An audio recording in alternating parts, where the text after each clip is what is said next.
Hi, I'm Jim Juno, and this is Lights Camera Author, where we talk about movies, television, and everything in between. My guest today is Rupert Alistair, and for those of you who have listened to the past episodes, he was on the show before back in the spring of 2020 with his book about Gene Crane. Now, Rupert, you have a new bundle out. It's a paperback bundle which consists of three books, and they're all in the series of The Name Below the Title.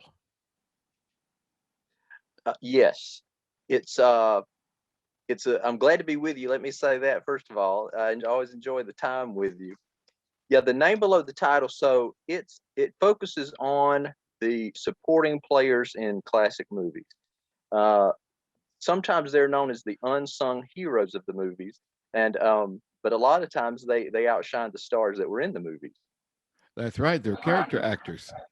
Exactly, And a lot of times you'll recognize the face, but you won't know the name.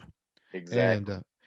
and I did not realize from reading your bundles is that each studio had their own, I want to say, stock of character actors.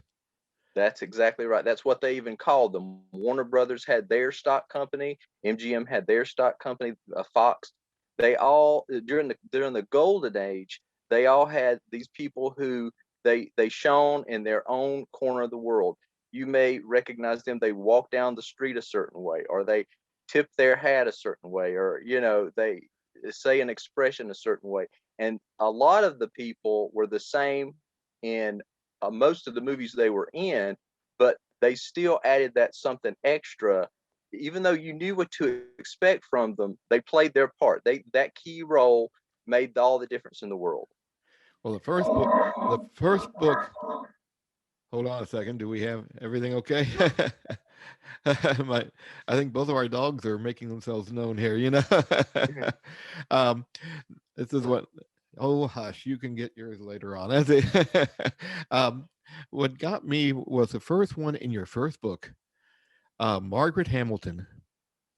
And for those of you who are not aware of the name, if I said the Wicked Witch of the West from The Wizard of Wizard Oz, of Oz. you'll immediately know who she is. Exactly. And And she was great. She that was her biggest claim to fame. Anybody who knows anything about classic movies. I talk about my history with classic movies, and it really started as a kid, like with most people, with The Wizard of Oz.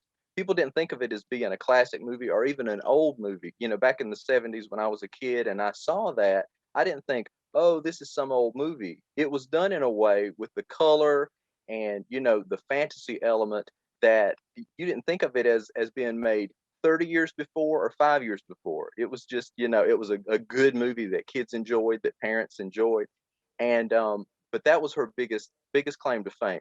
She was in so many movies though. Now, granted, in most of those, she played a variation of Miss Gulch, who was the counterpart to the Wicked Witch of the West in The Wizard of Oz.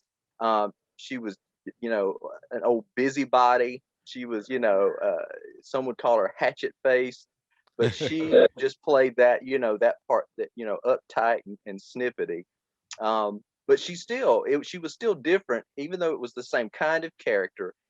Her character was in the different movies she was in, added just exactly the thing that part needed, that movie needed. a lot of people don't realize also later on in her career, she was it Folgers Coffee or was it It was Maxwell House? Maxwell Maxwell House House. Coffee. Yeah, she was Cora, the Maxwell House Coffee lady. Yep. I remember those commercials because I kept thinking, I know that actor. And probably a lot of people who read your book are saying, I know who that actor, but I don't recall the name. Uh, Exactly. Some of them that you listed in your first one, I want Sidney Greenstreet. Well, it wasn't in your first book; it was in your series of books. But Sidney Greenstreet and Peter Lorre, I had forgotten they had appeared together in several movies. Yeah, exactly. They did. Um, they were in probably the biggest one, maybe well, two big ones: the Maltese Falcon and Casablanca. Right. And they were a great team or separate. Either way, Sidney Greenstreet was great. Everybody thinks of Casablanca and this great movie and everything. which it is, but I always associate Sydney Greenstreet every Christmas watching Christmas in Connecticut with Barbara Stanwyck. He played her boss, Alexander Yardley, the publisher of the magazine that she wrote for. Those who are familiar with that movie, it's a Christmas favorite. But he was one of my favorite characters in that movie. And there again, he always kind of played a variation of the same character, but you knew what to expect, but you also knew that he was going to add that special touch to whatever movie that was he was in. One actress on the list is the I know by voice, and it's Butterfly McQueen. Absolutely. I mean, she was in Gone with the Wind. She played Prissy in Gone with the Wind. Yeah. But the voice was so unique. It was a more squeaky type of voice. Something that was a bad impression, but forgive me for that. But she there again, she played the similar kind of character. Now she's not actually listed in the book, but she's a good example. That's the thing about it. So when I wrote these books, they started out as ebooks, and the first one took off so well and there were so many more to write about. There were so many more to know about, because they're endless. You think of how many years there were in the golden age of Hollywood, how many movies and how many people made up those movies. But the first one took off and it did so well that I thought there's more out there. I need to write more. So I wrote the second, and then there again, more to write about. So I wrote the third. Well, people were clamoring. I can honestly say that they were clamoring for a paperback, because in this day and age, there's a lot of ebook readers, but there are so many more that like the feel, of that hard copy. Right. It's not necessarily a hardback, but a hard copy. So we had it published in a bundle. That's why you call it a bundle. So we got the three together, added some more, because there were so many more, and that's how the paperback came about. Butterfly McQueen isn't in there, but she's a great example of that classic age character actress. She was in Mildred Pierce. She was in The Women. She was in just a lot of great movies playing that similar character, but that particular character is what added to the story. And some people you've got listed, I never realized that they were at first that they were character actors. Basil Rathbone is the one who comes to mind, because I always think of Sherlock Holmes. But exactly. When I stopped to think about it, I think he was killed more times by Errol Flynn than any other actor. Errol Flynn and Tyrone Power, and yet he was a better fencer than both. I write about that more extensively, and I have a book about the making of The Adventures of Robin Hood, and I write about that more in that book. But it does touch on in the character actors book, because he was a character. A lot of the actors that I write about in the character actors book, they could be considered second leads sometimes. They weren't necessarily just a supporting player, but they weren't always the main megastar. They weren't, the lead. They could be, and in either their early career or their later career, they were like a main character. They were the lead character. A good example of that is Walter Houston. He started out as a star, and then as he, not just age, it wasn't just age. I think he was such a good character actor, like just a good actor of characters, that he seemed to fall more into that character actor line, that name below the title. He did some great stuff. He was an Academy Award winner. Another example, the opposite direction, was Edmund Gwynn. Also, an Oscar. Miracle on 34th Street. Yes, he started out with more small parts, although key parts, and he became so popular with that film that he started taking over lead roles. Now there was some of my favorite character actors, and I don't believe this one was in the book, but he's one of my favorites, Dwight Fry. Yeah, I remember him. He was in Dracula. He played Renfield. Right. He was in the Universal lot. Yeah, exactly. Yeah, Universal had theirs too. All the studios at that time did. They would interchange, and some were independents. They weren't necessarily attached with a studio, but the studios were very big on having those corralled performers. Yeah, if it was a monster movie made by Universal, you can bet Dwight Fry was going to pop up somewhere. Right. Right. Yes. 20th Century Fox had Carol Landis, and that's a sad ending there. It was a sad ending. She was one of those that was could fall into that second lead category that I was talking about. She and Lynn Barry as well. They were both glamour girls at Fox during the same period.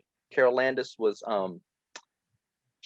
she had started out strong, and then for whatever reason, she just didn't make it to that top tier. She had an affair with Rex Harrison, Hmm. and that ended badly, and she ended up taking her life. Um, but the whole and she was very young. I think she was either 28 or 29 when that happened. It was in 1948, and it was a really sad ending. I got to ask you about since we just came off the Christmas holidays. We're doing this on February 4th. Um, S.K. Cuddles is a call, Yes, or Sackle. I'm not sure how he pronounced his name. I Uh, think it was Sakal. I think that's the way I've heard it pronounced. Yeah, Sackle, yeah. He didn't yeah. like the name Cuddles, did he? That no, he didn't like that. And yet it stuck, and yet it also kind of fit because he was cuddly. He was a cuddly curmudgeon. Maybe that's a good way to put it. But he was great. He was in a lot of things too. He was part of the Warner Brothers stock company in the 40s, and he was also in Christmas in Connecticut. For fans of that movie, he was Uncle Felix. And he went along with Barbara Stanwyck to Connecticut, where the big ruse was that she was this homemaker and cook, and he did all the cooking for her. But he was great, and he would use the catchphrase "hunky dunky," and it was always a big laugh. I know he was in Casablanca also. It seems like Yes, a lot of these stars gathered for one big movie in their careers. they were. That was a big one. Casablanca had a lot of the character actors that I write about, and another was The Adventures of Robin Hood that I mentioned before. That had a lot of the character actors Oh. from the Warner Brothers stock company as well. Both of those were Warner Brothers pictures. Alan Hale Sr., not the Yes, skipper, but his father. not the skipper, but they looked a lot alike, and everybody makes note of that. But yeah, he was great. He was Little John in Robin Hood. He was in so many good Warner Brothers pictures. A lot of them with Errol Flynn. They were great buddies. A lot of them were drinking buddies too, weren't Yeah, they? indeed, they were. They Uh, were. They were. Uh, Errol Flynn was good friends with Alan Hale. He was even better friends with Patrick Knowles, who was also in the book. He played Will Scarlet, and he was actually. I read about this. He was actually brought to Warner Brothers to kind of keep Errol Flynn in line. He was young and good looking, kind of had the same look as Errol Flynn, and they thought that they would bring him along to try to keep their wayward star in line. And they ended up being great friends and would get into trouble together. that kind of backfired there, didn't it? It did. It did. Now, one person I was aware of, I don't know. I'm sorry if he's not in your book. Is Henry Travers. Now he's not in the book, but he is a great example of a great character actor. He's probably most best known for playing Clarence in "It's a Wonderful Life." He was I think also in that's Belle of St. Mary's. Yeah, he was in the Bells of St. Mary's, and one of my favorite roles that he was in is in Hitchcock's Shadow of a Doubt.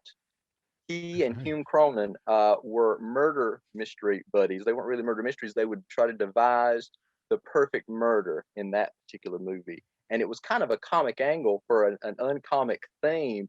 But yeah, when they would get their heads together over this, it was a lot in a lighthearted way, while Joseph Cotton was having all kinds of chicanery in the background. Mhm. He was doing the evil deeds while they had this kind of comic relief with the two of them. Who's your favorite, or do you have a favorite? Oh my goodness, there are so many that it really would be hard to pick a favorite, no joke. But I think that Agnes Moorehead does a great job in Oh almost yes. anything. She's great because like I was saying earlier, a lot of the character actors during that period, I don't want to call them a one trick pony, but they had their persona that they would use over and over again. It never got stale, it never got old, but you could always know what you were going to get from them. With her, it was just the opposite. She could do one kind of role, and then in the next picture be the opposite extreme. She could do high drama, and she could play snippy uh, women, society women, kind of like in Since You Went Away. I don't know if you're familiar with that film, but she would play that kind of role. And then she would go to Johnny Belinda with Jane Wyman, and she would play this down to earth kind of a crotchety aunt to Johnny Belinda, to support her. So she could really go and run the gamut.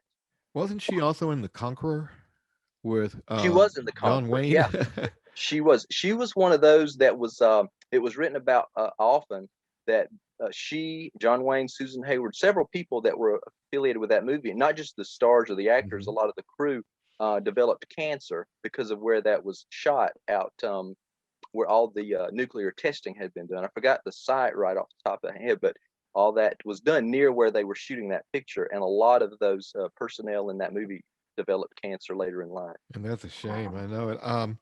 So we're going to see below the title 4. It's possible. I've given it some thought. I'm working on another project right now, which I don't really want to give too much away on because it's in the very early stages. But I have seriously considered doing another one just because they're so popular. A, and B, because there's so many more to know more about and to learn about. They're just great. It's a never ending cycle. Is there anybody today in today's movies that you can draw a comparison to any of these old stars? Because they worked for peanuts, didn't they? Well, they were under a contract, so Mhm. it wasn't anything fancy. But the thing about it, well, first let me answer your question, then I'll go on to that. I don't know that there are. I think it's a whole different ballgame. I think making movies today is so different than movies the way they were made then. Both the way they were made, the people that make them. Obviously, I'm a big fan of the days gone by, so I really don't think there are any comparisons. The studio As system's far gone. Yeah, exactly, exactly. So it's a different thing. But to go to your point about being paid peanuts, they um they were just they were under contract. They got paid whatever they got paid. But the thing about it is, and I write about this too, they were so popular, they were so sturdy, they could have a career far past when the bigger stars would. The actual glamour girls and guys who were above the title, whose names were above the title, they may have limited time, especially the women. As bad as that seems these days, if they approached 40, in often cases, their careers were dwindling. But the character actors, male or female, they could go on, as long as they wanted to or as long as life would let them, because they had developed their niche, and they didn't have to worry about a few extra wrinkles or a little less hair, because their parts didn't count on that. I remember you right that you say that the majority of the character actors are older. Right. And a lot of them were actually started on the stage. Mm. They trod the boards, they did their time, they learned and honed their craft, and then when their opportunity came in motion pictures, many of them, if not most of them, were well over 40. In many cases, a lot of them didn't even start until they were 50 or more. That's amazing, I tell you. And so I tell you what, Rupert Alistair, the book or the bundle is the name below the title, volumes 1, 2, and 3. And you can find it now at Amazon. And Amazon, that's correct. that's right. And I really appreciate you taking time to come on Light the Camera Author today. Well, I appreciate the opportunity. I tell you what, next time we're going to have more people to talk about movies and TV and entertainment. But until next time, I'm Jim Juno, and this has been Light the Camera Author.